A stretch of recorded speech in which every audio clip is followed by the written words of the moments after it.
I've always been drawn to animal behavior. I wasn't aware of the threat to the wild horses. Wild horses move very quickly. How many hours does it take to get these beautiful shots? Hours and hours and days. Say, oh, I just want to go out and get a picture of the horses rearing up. Good luck. You know, it's a lot like people. If there's a stallion who is mean and inattentive and everything, the mares don't like that. I mean, who would want to be around somebody like that?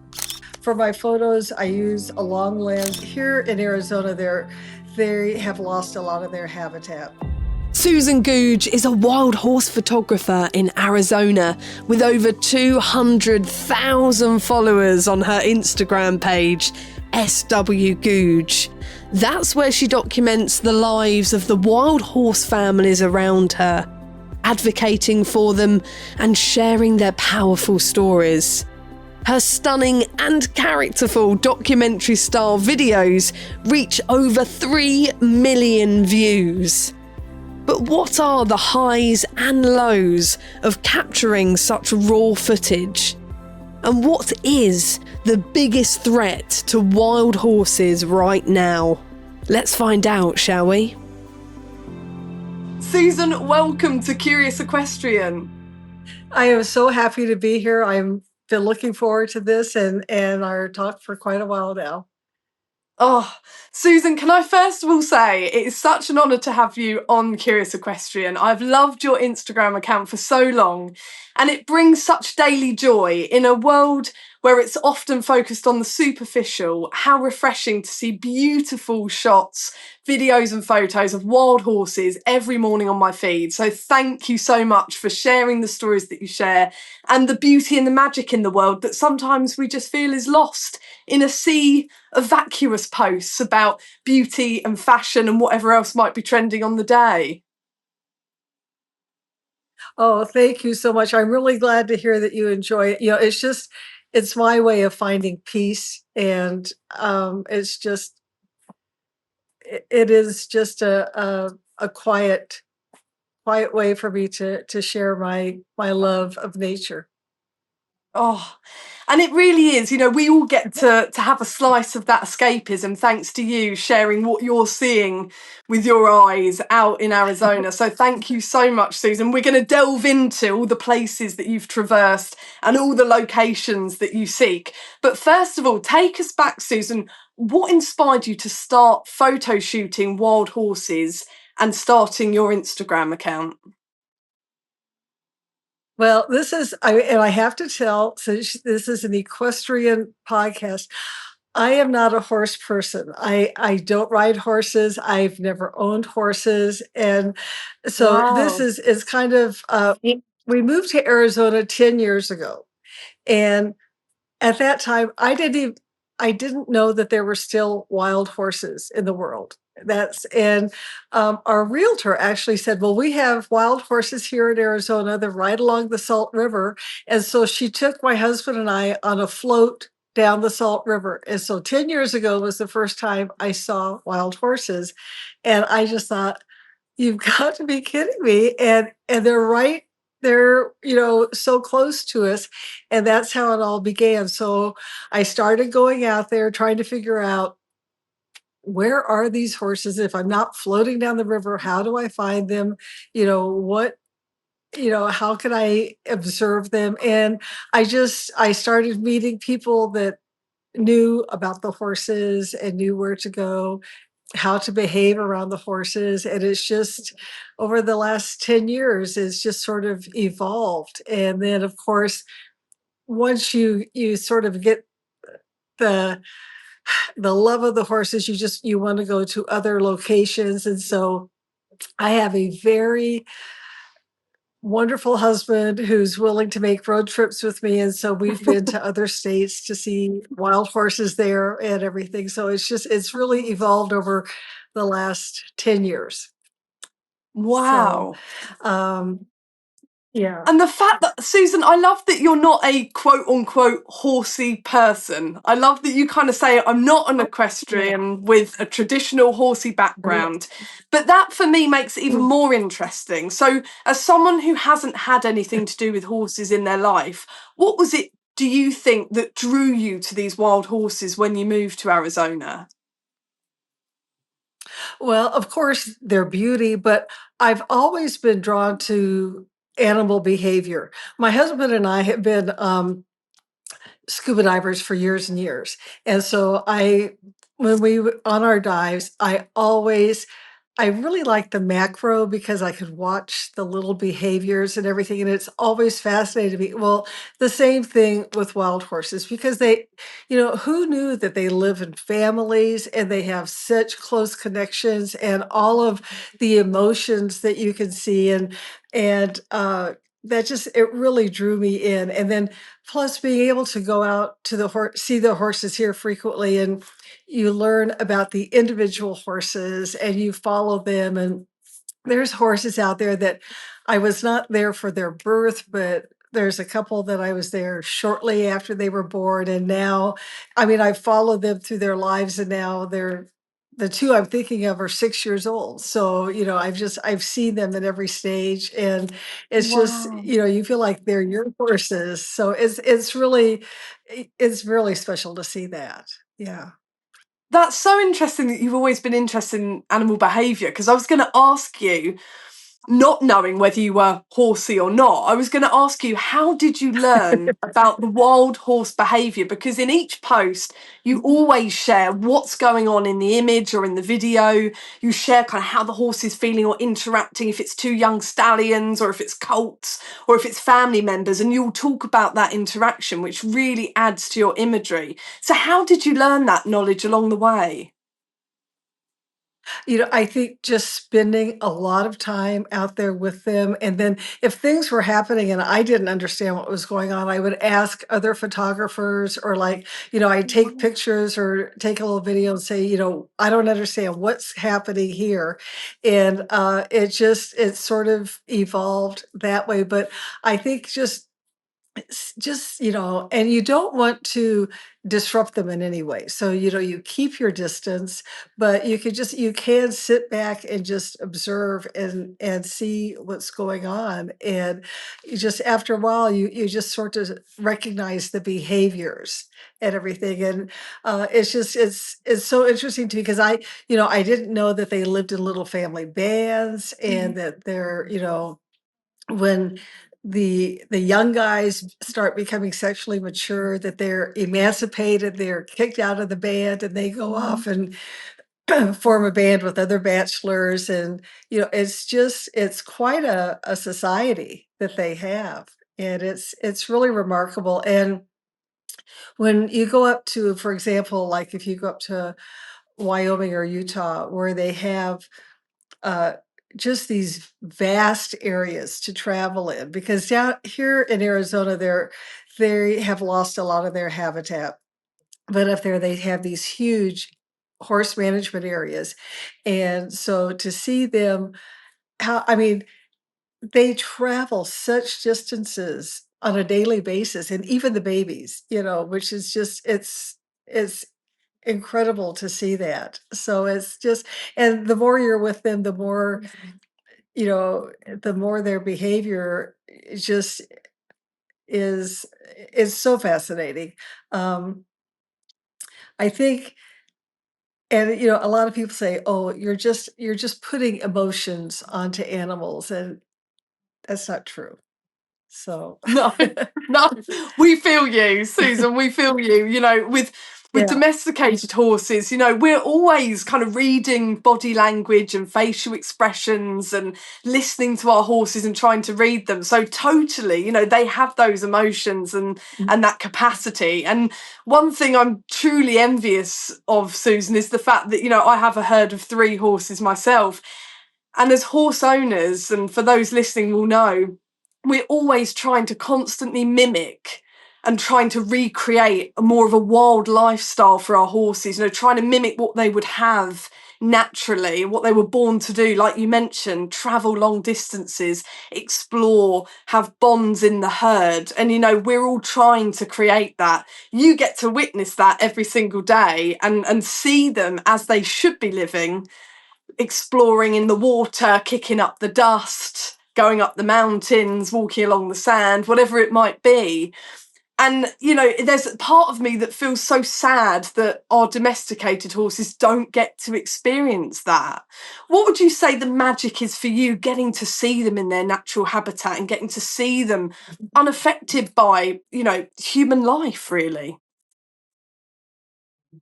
Yeah, it's so special. And there have been, there's so many touching moments. When we were just in Wyoming a couple of weeks ago, uh, there was a moment that I thought was going to be really awful. There was a young foal, and it was very young.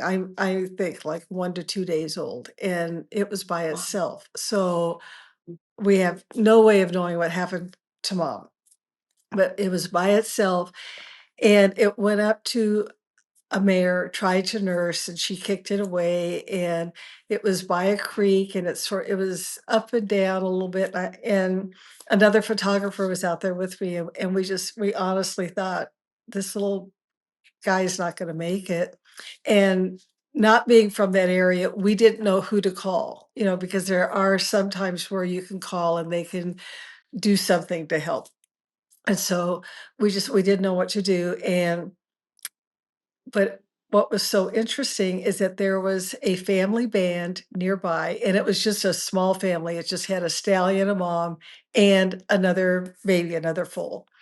And the little unattached foal was sleeping. And so this family band, the stallion came over and stood by it and was protecting it. And you hear all the stories about wild stallions and how they, are so horrible. No, this guy stayed by this foal and was protecting it. And then we had to leave, but then another photographer came up and was watching the situation. And she said, finally, another mare, not the mom, but another mare allowed this little baby to latch on. So, but this other Oh, stallion was sort of guarding him. Does that just, to oh, me, it that just just gives warms me your chills. heart, doesn't it? It really does, because we It think does. of, It really you know, does. we think of how we might feel as humans in those scenarios and how we want to kind of nurture and care for others, or, you know, for those who might have Yes. lost loved Yes. ones. And actually, it's the same in the animal kingdom, that they have that capacity to understand they're not a threat and that Yeah. they'll take them in. I mean, I know it's very different, but I've got pet and rescue sheep. And we've seen similar, that an older Okay. nanny sheep will take in a lamb that isn't their own and they haven't got milk, but they will take in that lamb to protect them from the wider flock, from harm, and take it on as its own. And you think, Yes. wow, you know, what an understanding these animals have that we just don't give them credit for. It's really true. And but there are other times where uh, a stallion will steal a mare with a new foal, and sometimes will try to kill the foal. That does happen. I have not seen it, but I don't think it happens that often, but because I have seen stallions steal mares with foals, and they adopt the foals as their own. So, um, which is that's always, that can be heartbreaking too, because then, if the mayor is accepting, that's fine, but then I've seen times where the mayor has not been accepting of the situation either. So, and what's interesting too, Anna Louise, is that the mayors have a lot of say in these families. The families sort of work around the mayors, and when it's time to get up and go, is the mayor that's going to say, okay, let's go, and she sort of chooses where they're going, and the stallion will follow behind to protect them. But these mayor and as I'll tell you, and they have their friendships are very real and they last years and years and years. There's groups out there, family bands where these mares have been together, I mean, documented for 10 years or more, so they truly Wow. are sister mares, and stuff. But it's very interesting to see their strong role within these family bands too. And I've got to ask you, you Yeah. touch on it there, you see the harsher side of the natural world as well. And you see, as well as welcoming, loving stallions, you also see stallions that are territorial and stealing mares and trying to kill foals. How do you sit back in that environment, just like we all watch on David Attenborough on the BBC over here, and our Natural Kingdom programmes? It's difficult to watch from the sofa, let alone being there in person. So how do you deal with the harsher side of nature when it's happening in front of you? It's tough. I mean, uh, it's just but you're only an observer, and you're not there to disrupt their world at all. So it's a gift to be an observer. And so you've got to well, you have to keep your distance anyway. You can't get up and touch them or be close to them or anything. And but yeah, it's very emotional. Yeah, there's a lot of tears shed sometimes, and especially if they're horses that and you understand that something sad is happening. Is like it's not easy, to watch, but it's nature and it's life, and it all leads to your understanding of the horses and their situation. Well, another thing too, though, if I think the wilder the horses, the farther away you have to be from them. Like we came across some bands up there that they would see our Jeep coming and they were gone. They were Oh, gone. wow. Uh, Other ones, I would get out of the Jeep to go hike out to them. They wouldn't let me anywhere near them. So I think the horses that are like maybe a little more used to photographers or people coming out to see them, they'll let you get, at least close enough to take photos. But there are some that are truly wild that won't let you close at all. So Wow. it's just And I was going to ask you, yeah. how close can you get, Susan? Because obviously your shots are in such super HD, it looks like you're just a few feet away from the horses. How much do you have to hide and how close can you get? That's such a good question.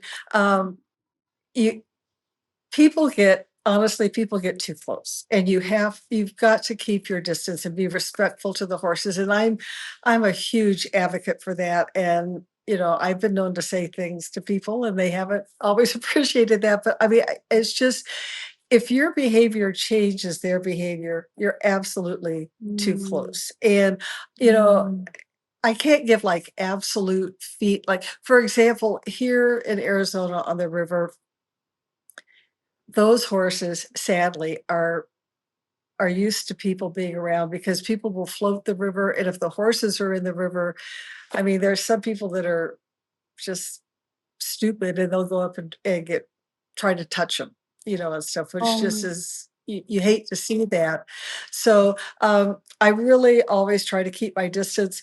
When I'm photographing, I get in the river, but sometimes I'll be in the river photographing a band that's say downriver from me, which is great. Well, then all of a sudden I'll look and there'll be a band entering the river behind me. And so, I mean, I'm caught and there's no place I can go. So I just sort of hold my ground and just, because it's not like I can maneuver easily out there. It's very slippery on the river rocks and I can't move quickly. So I try not to get that situation, but it happens sometimes. But I do, for my photos, I use a long lens. Usually I have a 100 to 400. And so I use the long lens and then I crop a lot. And so most wildlife photographers use that. They crop, crop, crop. Um, if I'm out like in Wyoming or Utah, sometimes, you need an even longer lens, like a 600 millimeter. So, Wow. but uh, here in Arizona, it's a whole different thing simply because the situation with the river and everything. So Mm. you just have to be careful and do keep your distance. Yeah, but then also, um, one thing, especially here, wild horses move very quickly. Like they can be sleeping and like just in a moment's notice, they can wake up and you can have them, two stallions going for each other. And so you need, you need your distance for your safety as well as theirs. And so the rule of thumb here is always be by a tree. So if something happens, you can Mm. duck behind the tree. Because I've been photographing them and all of a sudden they'll run right towards you and you can't get out of the way fast enough, so you just duck behind a tree. But in the other places, like if you're up in Wyoming or Utah, it's great big open. There's not trees, and so it's just distance is your best friend for yourself and the horses at that point. I was going to ask if you had an escape route plan. Like, are you always looking for your way out? And you mentioned your trees, your hiding Yes, spots for that charging moment. yes, absolutely, absolutely. But that you just and then you have those moments where there's nothing you can do, but you just have. Mm. One day I was sitting on the bank of the river and there were two horses on the other side of the river. And so I was photographing them and they were sort of, nosing around and they looked like they were, maybe there was going to be some action or something. And all of a sudden, it's just like they're so quiet.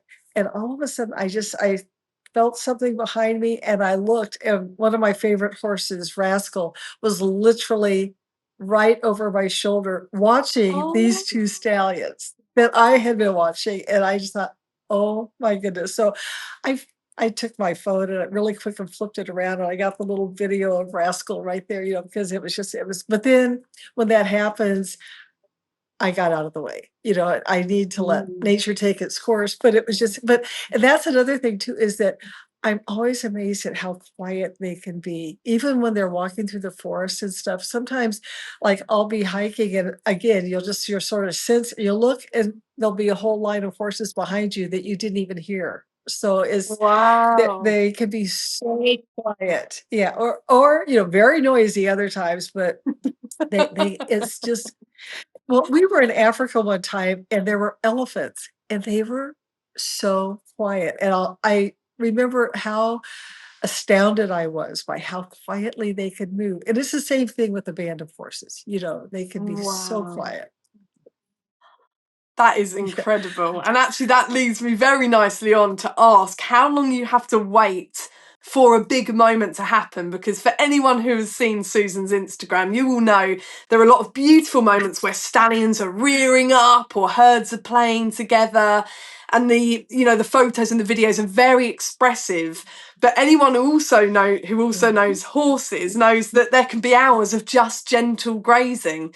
And if you've watched a previous episode here on Curious Equestrian, where we actually went out with wild horses in the Cambridgeshire Fens, we had to wait hours for something to happen because they were just peacefully Yes. grazing and we were sitting on the rocks, and you realise, oh wow, actually they're not always interacting or talking or galloping or spinning around. So Susan, for you, I mean, how many hours does it take to get these beautiful shots? Hours and hours and days and days. I mean, luckily I retired, so this is, what I do in my retirement. But I mean, there's some days that you'll go out and it'll just be a beautiful day, but I mean, there's nothing exciting happening.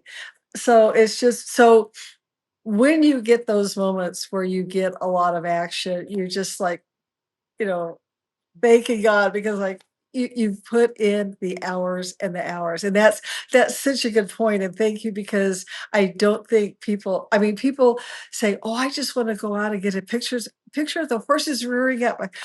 good luck, because you can't just walk out, like, 20 minutes later, take your picture and walk in. No, and you have to and I don't think they realize how far we hike either. I mean, there's a lot of days that I'm out there and I hike 3 to 5 miles, and that's the norm, you know? I can So, believe it. Do you um know what? I can believe it because I was yeah. very kindly invited out to view these amazing conic ponies out in the Cambridgeshire Fens for Curious Equestrian. So out we went with film crews, and I was there obviously interviewing the wild horse experts, which was amazing. But we walked for hours in the afternoon. I mean, the whole day was spent walking, trying to catch up with the herd and then following the herd, and you do not realise the miles that you're racking up. You certainly feel it, but your feet are sore and your back aches, and you don't counter this all in when you're embarking on the journey. So you also have to be very physically fit. Is that something that you sort of realised when you took this on, Susan? It is, and it's I'll never forget the gosh, when I first started out down here in Arizona trying to get out with the horses, one photographer very generously said, "Well, come out with me and I'll sort of show you, places to go and everything." So I naively parked my car in the parking lot and thought, "Well, okay."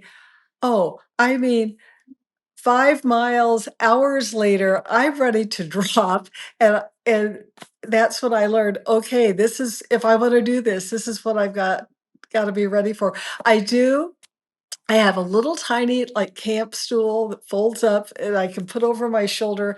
I don't go out without it because, you know, I need to sit down, and also I can't get up and down like I used to. I'm not a spring chicken anymore, so that helps me get low to the ground for those shots and everything.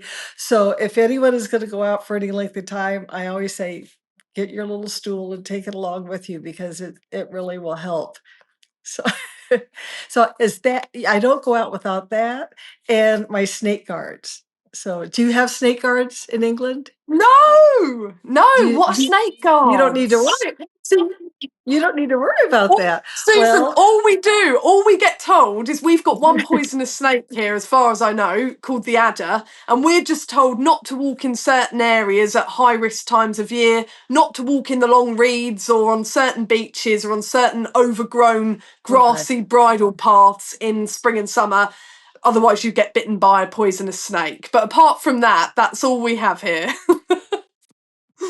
Okay. Well, Arizona, we have rattlesnakes everywhere. And so I think most of the photographers out there wear snake guards, and you can just buy them on Amazon, and they just, they wrap around your leg, and they're hard so that if a snake does launch at you, it's gonna repel it. Some people wear snake boots, but Wow. I just wear the snake guards, and they come up right to below your knee, so you've got that protection. And so it's just, and even when we go out in the river, we have the snake guards on. We just Have don't you take them seen off. many So yeah, they're rattlesnakes? okay. Yes, unfortunately, I was bit one time, and here's another little known fact that about a third of rattlesnake bites are what they call a dry bite, where the snake will bite you but not release the venom. And that's what Okay. happened to me. I was so it was I was just gonna go out for, like, 2 hours. My husband and I were leaving for Hawaii the next day. I thought, "I'm just gonna run out really quick," and, of course, I thought, "Oh, I'm just gonna hurry. I won't put the snake guards on." Stupid. So I was just and the horses were in the water, and so I wasn't watching where I was walking, and all of a sudden, I felt something. I thought, "Well, I must have just stepped on a branch and had it hit," but it was a very Wow. hard hit in my leg, and I got in the river and my leg, I thought, "Oh my gosh, what?" And I pulled my pants up and there were the 2 holes, and I thought, "Oh my goodness." So, Oh my there were gosh. 2 other photographers nearby, and one used to be an EMT, so she kinda looked at me and assessed me, and she said, "I really think based on what's happening, because you look fine, that it's just a dry bite," but she said, "You need to go and be checked out." So I said, "Okay." So I went to the ER, and if you are bitten by a snake, you go to the head of the line in the ER. I didn't know that, but they had me in a room. They had everything circled. They had, all the heart monitors. They had everything on, and I was so fortunate. And they kept me there for like about 4 hours, just under observation.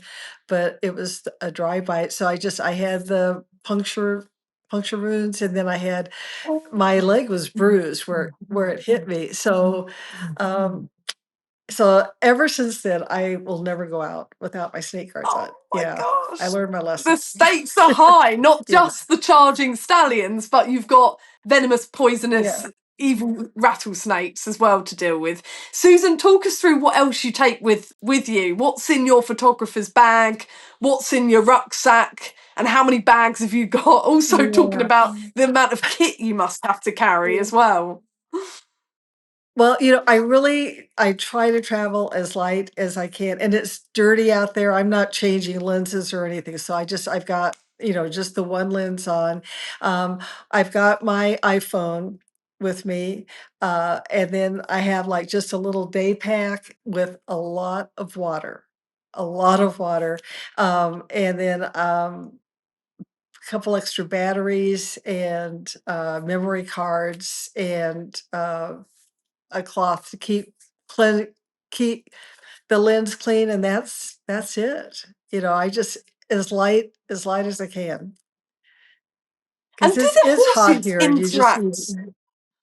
Well, totally. I can imagine you get dehydrated, hungry Yeah. from the miles that you're Oh, yeah. doing. You know, you must have to take Yeah. supplies and food with you, Susan, as well.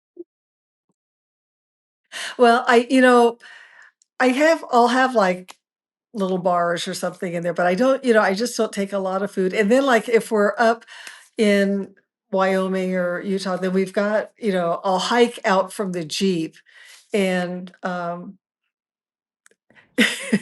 my husband he'll stay around the Jeep. He does video sometimes, but he'll stay around the Jeep, but then when he knows I've been out there too long, he'll come and track me down, and, like, usually he'll bring me out something, to eat or something. So Oh, it's kinda like, perfect. he's my yeah, I call him my horse Uber, because he he gets us out of these crazy places and everything, so it's a lot of fun.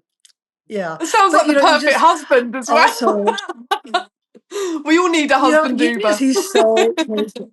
I know. He's the best, yeah. So, but and he loves to do the videos too, so it's really funny, because there'll be sometimes I'll just say, "Honey, can you look for this or that or the other and try to get video of that?" So he's really good about that, and, I feel like we're losing our wild horses. They're being unfortunately rounded up, and so I feel like Mm. the video, the photos, everything that we have are precious, because I don't know how much longer we're gonna have them here in the US, and so it's sad. So, um, I just I really wanna have all this for our grandkids so that they'll understand, what it really was like to be out there. Yeah. And Susan, where are the horses that are rounded up? Where are the wild horses going?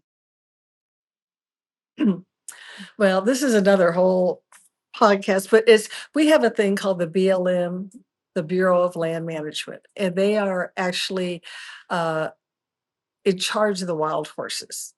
And Right. I think 1971, there was a law passed, the Free Roaming Wild Horse and Burro Act, I think it was called, that would protect wild horses. Well, the BLM has determined that there are too many wild horses, and so they will round them up, and they have them in long-term holding. It's a really big fight, because unfortunately the ranchers are leading the charge to get rid of a lot of the wild horses, because the property that the horses have is they want to put their livestock on it. And so, and honestly, it makes no sense. One of the places we're gonna be going, in the next few days in Wyoming is called Salt Wells Creek. It's Salt Wells Creek horse area. It's enormous. I don't know how many acres exactly it is, but it's vast. It's huge.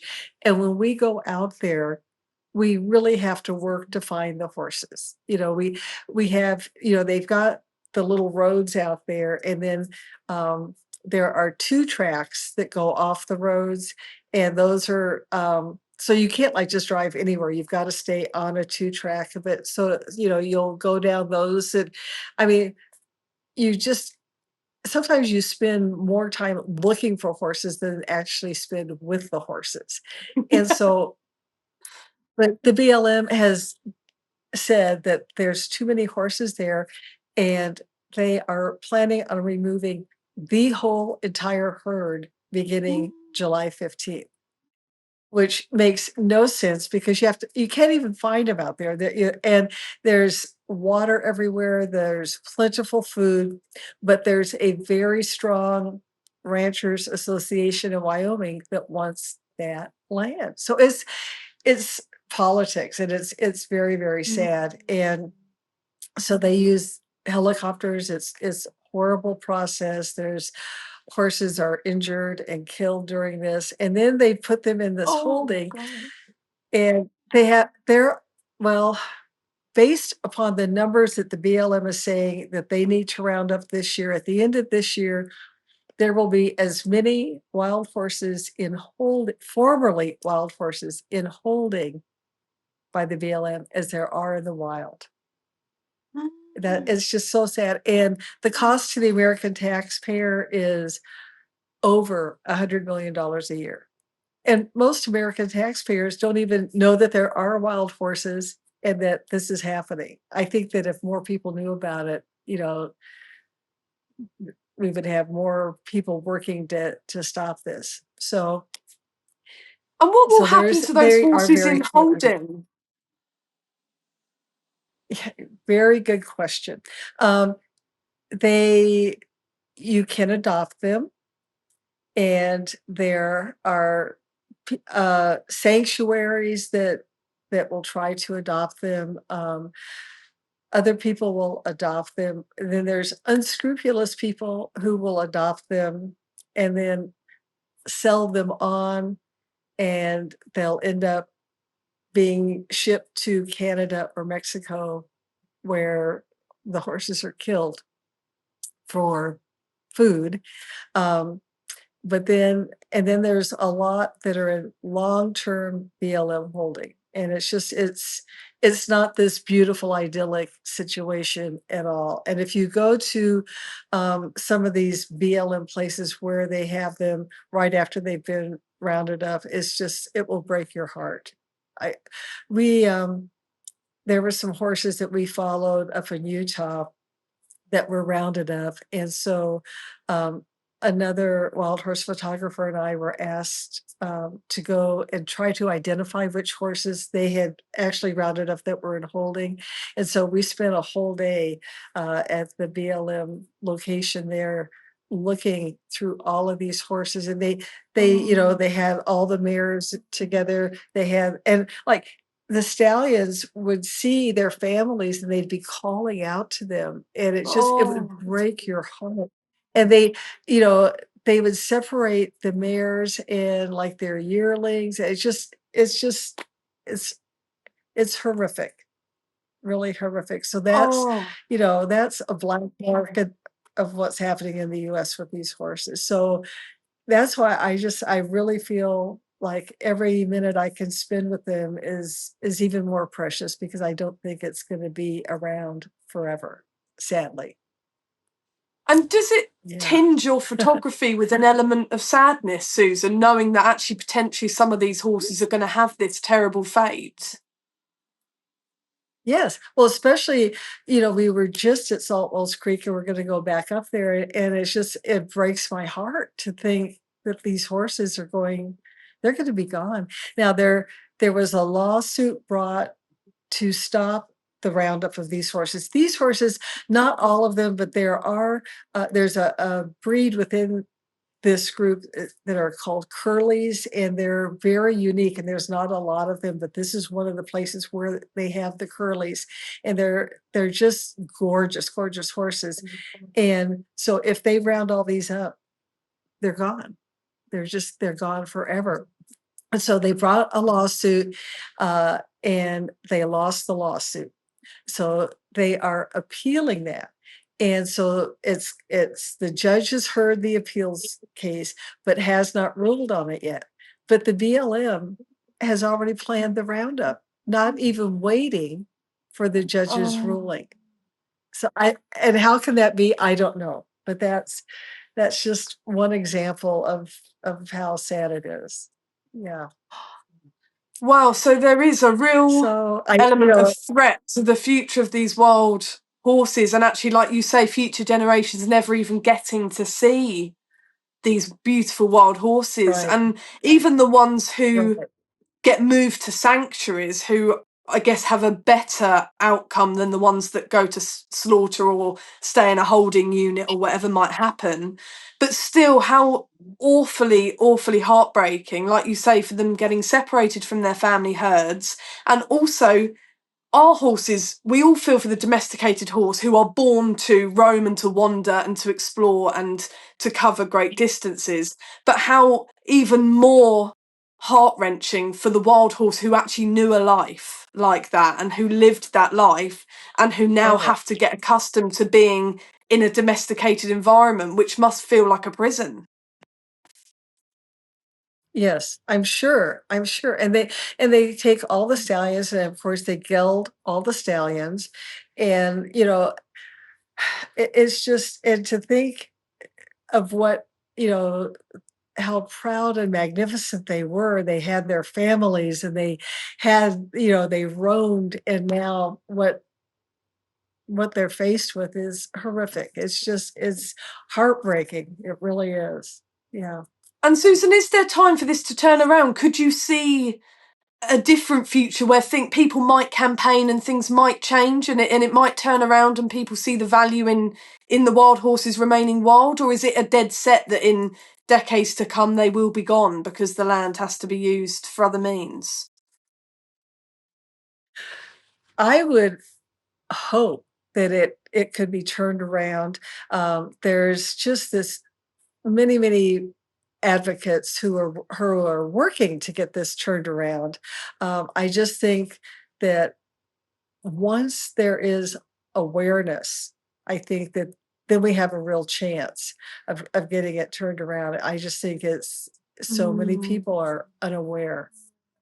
So, because just like Yeah, me, when I moved here 10 years ago, who knew, who knew there were yeah. wild horses? So, Well, it's, yeah. Even though there are still wild horses in America, as you describe, and in England, as I've described, I will still get the reaction that when I talk about the documentaries we've made, I will still get people say to me, oh, I didn't know there were wild horses in England at all. Where can I see them? And I think, wow, there is a lack of awareness Right. even here, even though the horses are wild. But then, as you describe, if in decades to come there is no land left for our horses, whether you're in America or whether we're in England, how awful that actually they might not exist anymore, and people won't get to experience it at all. Absolutely, absolutely. So, and I mean, there is land for them. It's just that, uh, you've got the divide between the ranchers who want to use the land, and the reason they want to use the land is that they can use it so cheaply. I think they pay $1.35 per unit, or per cow or whatever, to graze on that land. And I don't know if it's $1.35 per month or per year. It's some ridiculously low dollar amount. Maybe it's $1.35 per month per. Anyway, it's some very outdated um pricing that they use for this. So it's a very cheap way for them to raise livestock. And so I think, you've got until that can be changed, they're going to be under threat. So, yeah, the more we can get information out and the more awareness we can bring to people, then I think that's what it's going to take. Because there's so many people there writing books, writing articles, trying to make documentaries and getting them seen. So, yeah, it's going to take that. And podcasts like this, hopefully, where people can learn. Yes, Yes. and we will be spreading the word, because even though I am an avid viewer of your Instagram and I love interacting with your posts and I have watched for ages now, I wasn't aware of the threat to the wild horses. So this is spreading the word and hopefully shouting about it, and Yeah. and hopefully many more people talk about it too and spread this awareness, because the more people that know, potentially there's power in that, isn't there? And Susan, for you, is that a huge motivating factor as well behind your photography, is raising awareness of what's going on? I hope that I can through my photography. And that's, I talk about it on my Instagram and too. So hopefully I'm helping to get the word out as well. So yeah. Yeah. And Susan, I what will think happen? most wild horse. No, go No, ahead. go on, you carry on. Go on, you carry on. No, I was just saying that most wild horse photographers are hoping that through their photography they can bring awareness of what's happening. Yeah. And what will your future look like, Susan, if there are no more wild horses? As a wild horse photographer, what will you do? I know. What will I do? I guess, I'll switch to wildlife photography and go from there. This has just been really good for me because I need to stay active. I need to be outside, and this has given me, an opportunity to do that. So I'll just have to find another outlet, but it'll be some sort of wildlife, definitely. And Susan, I've got to ask you, how has it felt sharing these stories and your photos and your videos on Instagram, gathering a huge audience? And I saw that you've now reached 3 million views. I mean, what does that feel like as a photographer? Uh, I just, I have I'm just overwhelmed because, I'm just a grandma with a camera. It's like I had no intention of, and I don't know how that ever happened. Because like I'm a retired school teacher. I'm almost 77 years old. So I'm out there just trying to keep myself healthy and active and loving the horses. So it's just when get comments from people and they'll send me messages and everything, it's really heartwarming that other people are enjoying it as much as I am. So it brings me a lot of happiness. And you talk about spending days and hours taking the photos and the patience that is needed to find the horses and then follow the horses and then capture those moments. But how much time does it take to then put all of those stories and share it on Instagram? Because we all know that social media Oh, takes a lot of investment to build an audience, particularly these days. How much time do you spend on Instagram? you know, I don't know if I should say this. I don't spend a lot of time because, I just and What? like I know. I just sort of throw it out there and you know, I guess I'm actually I am gratified and surprised at the following that I have. So, but it just shows you how much people love the stories of the horses. They're invested, I think, and so it's really gratifying. And tell us, you've got to tell us, Susan, about some of your favourite characters. Can you pick one wild horse that stays with you because of their personality? Well, I mean, I always talk about Rascal. He's one of the locals here, and he's just, I think I really love him because when I first started going out there, he was, oh, maybe 2 or 3 years old. And I kept seeing him. And not being a horse person, I didn't know how to tell them apart because, I didn't know about blazes or, what to look for or what Yeah. distinctive markings and stuff.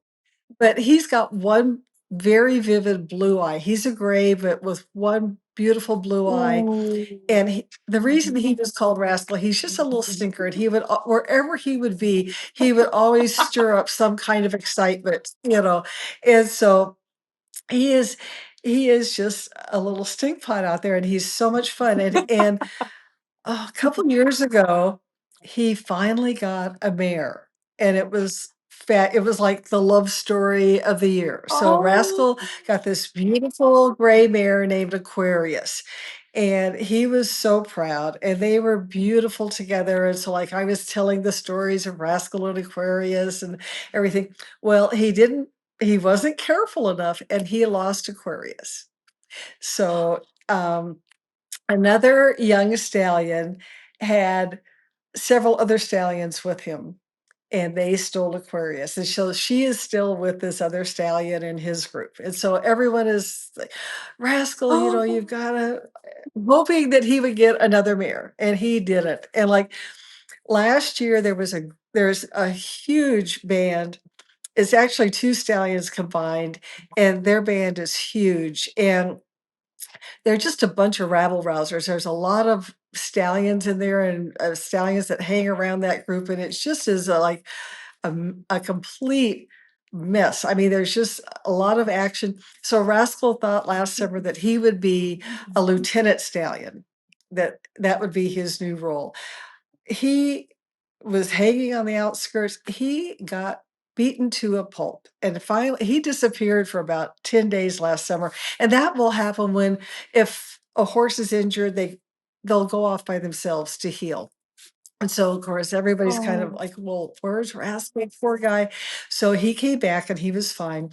And there's an older horse out there called Westwind. He's a beautiful roan, and this will happen. Rascal sort of took Westwind under his wing and was protecting him and not letting the other guys bother him or Mm. anything. And so he was like the mentor to this old guy. Well, I think it's been almost a month now.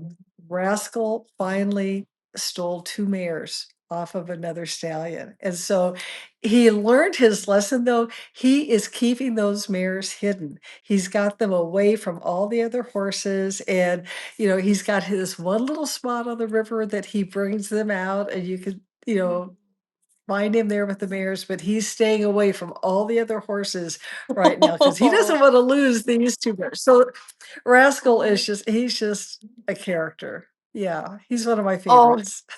he sounds it. And it's so interesting hearing that, Susan. The competitiveness and the mares moving from stallion to stallion. When we breed our horses for our benefit, we're picking traits, we're picking colours, we're thinking, oh, it will look like this, it might behave like this, we want certain personalities. And it's a very organised occasion, so shall we say, in the way that conception happens. And it's totally managed by humans, unless obviously they run out naturally in a herd, should we say. But they put them together, Right. and that is the opportunity to make the foal. In the wild, where there's a hell of a lot of choice and any mare can pick any stallion and any stallion can go for any mare, what do you see in terms of the choices that are made? What do horses see as attraction? What might draw a mare to another stallion, and the bond that happens? Why do they choose them, do you think, for the reasons that they do? That's such a good question, and I wish I had a really concise answer, but I just when you have these, like, you'll have a huge herd, and within that herd, you'll have many different bands, and the bands will have a lead stallion. And some of the larger ones will have lieutenant stallions, and sometimes the lead stallion will let a lieutenant stallion breed the mares. But I just, Mm. honestly, I think it's a lot like people. If there's a stallion who is mean and inattentive and everything, the mares don't like that. I mean, who would want to be around somebody like that? They don't like that, but also they like a big, strong guy that they can feel like they are being protected. And it's really interesting because and there's such a pecking order. And if you for I love when they all come together for water because there's so much interaction going on. And you will see when they come to water, you'll see the pecking order because there is very definitely a certain stallion and his band will be the first that they will allow to go. And they sort of go in order of importance to water. And Oh. so if it's a stallion who maybe is like, has a new band or isn't as well highly thought of, his band is going to be the last to drink. And so Mm. it's really interesting, but there's definitely a pecking order. And you could tell too, sometimes mares just don't like the stallion they're with, and they'll go off and ignore him. You'll have like maybe 2 or 3 mares, and they'll wander away because they don't like this guy, and you can tell if they're happy because they they show great affection, and like they'll come up and if they're happy, they'll nuzzle each other, they'll put their little Oh. noses together, they'll hug, and then Oh. when the band goes to sleep, they all get in together, they, for protection, they're all around with their little heads all together and stuff, and you can just Oh. tell that there's true affection. It's I don't understand what happened. There's a beautiful horse, stallion, and he's got the curly gene out in Salt Wells Creek, and his name is Jack Oh. of Hearts.